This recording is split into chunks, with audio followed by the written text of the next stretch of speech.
Welcome to Commissioner's Corner. I'm Charlotte Garrido, and today we're going to tell the story of stormwater as seen in Manchester, Washington. Let's take a little view of what that site looks like.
Joining me today are three members of our Public Works Department's Stormwater Division. Chris May is the Program Manager, Tim Beachy is the Project Manager, and Michelle Perdue is the Public Education and Outreach Coordinator. Thank you for joining me today. Thank you for bringing your professional expertise to help us understand stormwater a little bit better, and particularly that wonderful project out in Manchester.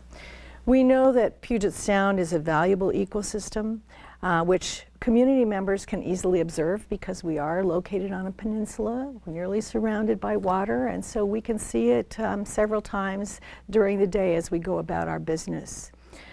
We can observe the many types of habitat, the beauty, the connecting corridors, but let's take a closer look at some of those human-induced problems or challenges that we face that has been addressed by this facility in Manchester. So today I'm joined by Chris and Tim and Michelle. Thank you for agreeing to talk to me. You each bring a different perspective. You've been involved in coordinating and in designing this project, and each of you has many, many, many pieces of knowledge that are going to help us understand stormwater a lot better. For me, stormwater in Manchester became apparent as a problem in about 2009 when members of the Manchester Community Advisory Committee spent quite a lot of time educating me. In particular, Bud Larson would often visit me with a number of photographs of how much standing water collected in Manchester in the downtown, quote-unquote, downtown area, and felt that there needed to be something done about that. And just to set the context, which you all know, the area of Manchester is a village set on a hillside. It's shaped like a bowl, to put it in the simplest common terms. And so that all the water the rainfall that falls on those uphill areas comes filtering down, collecting pollutants all the way down to the water's edge. And that does create some kinds of, creates standing water in the downtown area, but it also adds pollutants to our precious Puget Sound. I guess let's just get right into the expertise. Chris, where does that water go? Well, as you said, Manchester is very much like lots of communities in the Puget Sound region. Just in Kitsap County, for instance, Kingston's another one, very similar. If you're from the other side of the water, maybe Des Moines or Mukilteo or Edmonds or something like that. The problem is you have an older developed community. You know, if you look at the aerial photo of it or the view from that we have a couple of views from the drone camera, it shows it really well. You'll see that most, if not all, of Manchester proper is pretty much built out. And so it consists of roads, driveways, rooftops, lawns. There's a school in there, a commercial core downtown there in along Colchester in Maine. And all of that water, all that stormwater from that about 100 acres drains to one outfall at Pomeroy Park on the beach. Turns out that's one of the more popular marine swimming beaches, or for us older folks, wading beaches. I guess the kids go swimming in there. But and we've had for years, the health district has been monitoring that outfall, and there's been you know, instances where we've had to do beach closures because of stormwater pollution. So this project kind of got the genesis to try to clean up that water, and also, as you mentioned, reduce some of the local flooding in Manchester. It was really it's a very innovative project, but it was really a good, perfect storm of forces coming together, because we had the road department already had a transportation improvement project on the books, I believe, several on the books to do improvements for pedestrian, multimodal bicycle, and improve traffic safety in the Manchester area. So we joined forces with the road department, stormwater division, and said, hey, could we do both these projects together? And that's what we're going to end up with out there. Is you're going to end up, you've ended up with better parking, better traffic safety, sidewalks, bike lanes, all those things that people want, but at the same time, we were able to do something to clean up the stormwater. And what ended up here was, you know, we try to go green, use a lot of green stormwater solutions, and that's what we wanted to do here. But unfortunately, as you mentioned, Manchester is built on a steep hillside, so that really limits what you can do up there on the hillside. So the engineering team got together on this project and really started to put their heads together and figure out, is there a way we could do some treatment? We used to call it end of pipe treatment, but in this case, it's middle of pipe. We intercept that water. Could we do something and treat it and before it goes to that outfall? And we looked at several different, Tim can back me up on this, but we looked at several different options, you know, just a regular stormwater pond, which, you know, was not very aesthetically pleasing, probably wouldn't have treated the water to the degree that we really wanted to. We were shooting for trying to treat to the standard, the ecology standard of 91% treatment. In other words, 91% of the water, the stormwater generated, gets treated. And that's kind of the standard. Basically every storm except for the very, very big gully washers get treated for water quality. We looked at sand filters, which would have only treated, I think, 30% of the water. And then Tim's team, and we had a very good consulting group of parametrics and Norm Olson Associates, so both local outfits, and our engineering group came up with this idea of using the tree box filter concept that we've used in other places. You may have seen them in Silverdale. We use quite a few of them. Tell me what a tree box is. Well, a tree box, and there's a video of that that the folks can take a look at. A tree box is simply a concrete box filled with an engineered soil mix, and it has a vegetation growing in it, usually a tree, a street tree, or a shrub. And the water is allowed to come into that through like a catch basin and cleans it up. So our idea here was, could we scale that up to treat 100 acres? And fortuitous to us, we had a site here at the corner of Manchester and Maine that was an old site that was an old gas station on. Fuel station, barber shop. Right. And it was underutilized. Absolutely. Very much so. Can I just stop you for a minute, though? Sure. You're you're engineers, but you're also a scientist. Right. Why do we care what's going into Puget Sound? Well, I mean, over the years, little by little, the death of 1,000 cuts, we've developed the Puget Sound area, and we've had these incremental negative impacts on the biota there, whether it be salmon, orcas, or marine life in general. And by treating the water using green methods, in other words, running the stormwater through some kind of soil mixture and plants, you can actually filter that water such that it isn't toxic. Great, thank you. Anymore. Yeah. Tim, I want to talk a little bit about the design of the project. Sure. I think because it's very innovative. Well, first of all, it was a very exciting project to be involved in. As a project manager, getting these types of challenges are a lot of fun. Chris mentioned a couple of things I'll tie into. He mentioned the 91%. That's kind of the gold standard. That's the standard that ecology wants for all new development. So that was our goal. We did look at about 5 different types of filter systems. Chris mentioned a sand filter. It's a very common type. It's been around for years. But if we would have used that, we would have taken the entire 1/2 acre parcel that we had, and still only been able to treat about 1/3 of our project site. So, like Chris mentioned, the video would probably show of the Filterra tree box. The design team took that concept and made it into a huge one. So part of our challenge was convincing ecology, who provided a $1 million grant for this project, that it was equivalent to a tree box. And so as we talk about the project itself, there are a couple other features that I think are important. One, we actually have 3 components that I will talk about for how we treat the water. The one is the street side planters, or the rain gardens. Private citizens may have rain gardens in their own property to treat water, and it's essentially using the soil matrix and letting the water soak down through it to treat the stormwater. So we have those beside the roadway.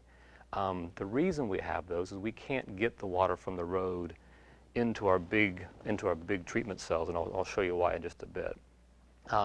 Another feature that we have in the park, and it's kind of signature feature, is the spiral rain garden. Right. It uses the very same method to treat the water as the street side planters, but it's done in a way that looks like a fountain. That spiral looks nice, but it's very important to the function of the real workhorse, which is the Filterra media. If we didn't have the spiral rain garden, the large treatment cells that treats about 2,000 gallons per minute, they would be wet year-round. We're on a hillside, so we have continual groundwater coming out of the hill down to the treatment cell. And the spiral rain garden's function is to give the big workhorse a little bit of a break, because if it stays wet, it wouldn't function correctly. So I think we calculated that it was about 100 million gallons of stormwater a year will go through this system. Correct. So giving that Say that again, 100 million 100 gallons. million gallons. So that's 100 acres with about 40 inches of rainfall a year going down, and pretty much all running down down Main Street. So. And over 10 to 20 years, we expect about 100,000 pounds of pollutants would be removed from the stormwater. It's a little technical, but it's as the public goes to the park and sees it, the water is collected through a system of pipes up in the upper basin, because we have to get it to the stormwater park. It brings the stormwater into the park underground and pushes it up, and it spills out into these big treatment cells. Within the treatment cell, the water flows down through the Filterra media, and the media, it looks like small pebbles and rocks, but it's a soil matrix that's proprietary. We don't know exactly what's in it. That's why it's proprietary, but it has been approved by ecology and proven to be very, very effective. Because it could take such a large amount of water quickly, it allowed us to have extra space in the park. And one of the items that was important to the community and that Michelle helped us with is how could the open space within the park be utilized? And so we worked hard with Michelle to see what the community wanted. And one of the main features was open space. Exactly. We, early on in the project, we had a design charrette with the community to get some input on the park's design. And as you know, the Manchester community is a really responsive community, and their citizens had a lot of input on what they wanted to see in that large open space that we were allowing in the center.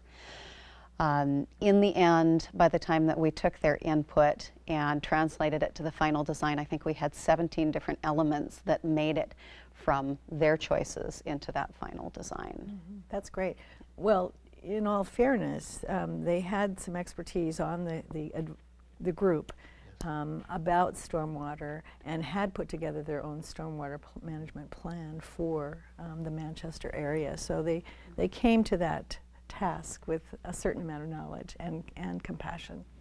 I'd like to echo, you mentioned the Manchester Community Advisory Committee. They were very helpful during this process. Many design choices. As engineers, we're not always as creative as what we, as some are, and they helped us through the design process. Well, even the spiral rain garden actually came out of suggestions from the community, because we knew we needed a fairly large area, about 100 feet or so of maybe 6 foot wide bioretention rain garden treatment, and to fit that into the site, of course, would have taken up a lot of space, but using a spiral and curving it in on itself came from their thought of the Nautilus kind of design, and was kind of keeping with the shoreline aspects of Manchester. And so Tim's got a picture there of that construction. Of course, once you come up with these innovative things, and then the construction people have to build it. And I got to say, our construction management group and the contractor, Kevin Miller, the concrete guy, did a very excellent job on a very difficult design that he brought in, on budget and operating really well. It's great. Actually, this is a beautiful photo because it demonstrates just how much detail and care went into it. And it was easy for those of us observing to be able to watch that under construction. And since then, even though all the lumber is long since gone, to understand just how this can function. It is interesting because as you observe it now, you don't see how deep it is. There's about enough lumber in here to build a 1,600 square foot home. I remember when Commissioner Garrido toured this was towering over our heads because it's very deep. It's like 3 stories. Yes, it's very, all very filled deep. with soil. So, but it is a simple concept with the bioretention soils that let the water soak through it, and then we collect it underneath and pipe it back out. But it certainly is a very signature feature.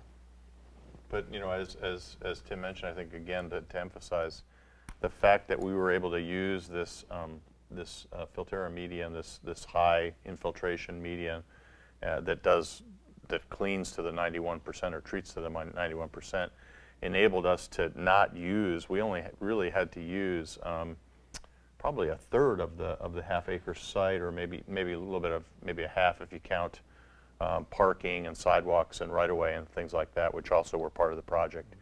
But that left a big area that we could use, and this facility is really one of the first multifunctional stormwater treatment facilities in the Puget Sound, and the community has big plans for, as Michelle can say, for what goes on in that central portion. And it was their idea to leave that central portion open for community.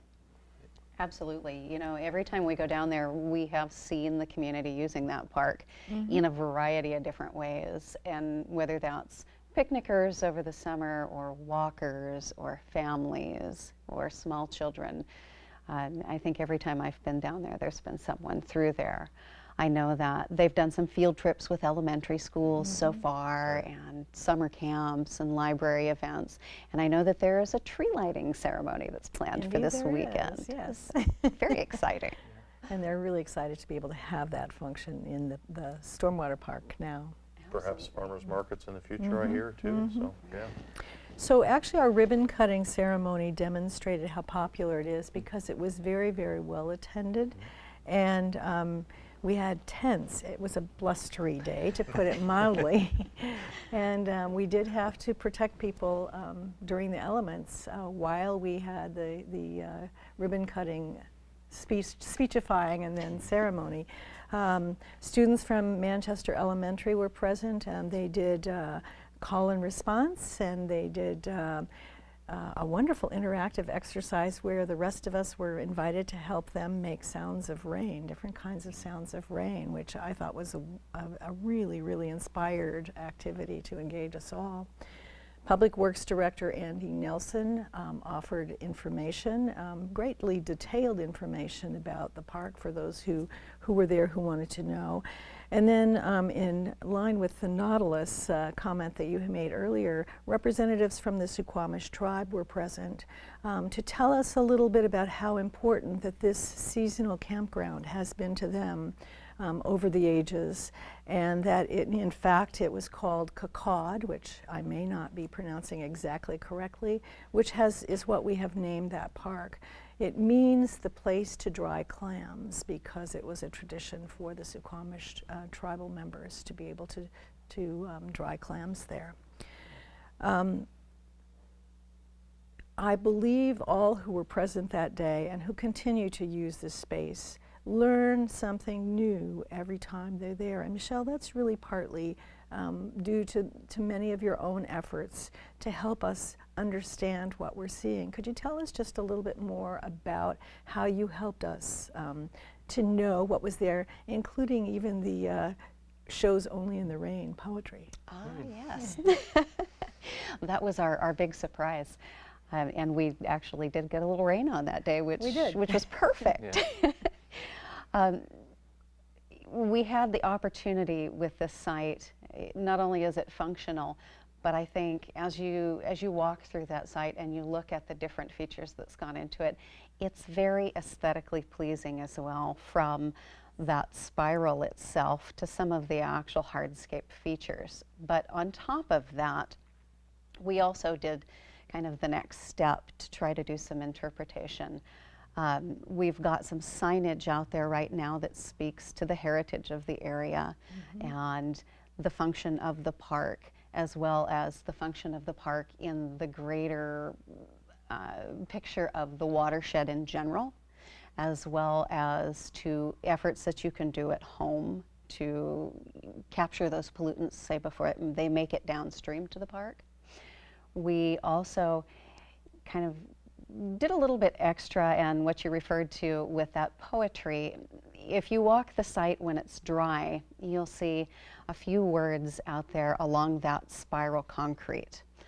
And the surprise comes when you're out there when it's actually raining, because there are additional words that will appear, and it makes a complete poem. So I encourage everybody to go out there and take a look at that when they get an opportunity. Another exciting piece that we have is for each one of the roadside rain gardens around the park, you'll see a ripple motif with a fish And that's to really emphasize the power of that ripple effect. And what we mean by that is, if you look at the park as being the centerpiece of it, you see all of the amazing stuff that's there to treat that stormwater before it reaches Puget Sound. If you were to take that out to the next ripple, you would look at that on the watershed level. If you would take it out to one more ripple, that is the people in their own homes. So we're trying to really evoke that feel and remind people that what we do is really interconnected to what happens out there in the Sound. And you can follow those fish when we get through with this project, all the way out to that outfall. Yeah, I've got to say that was those etchings were done by our crews. They came up with the template, the stencil, and the way to do it. So again, part of the innovation of this project is our public works maintenance crews and their involvement in the project and how much they've done to kind of push it along and keep it going. So yeah. Absolutely.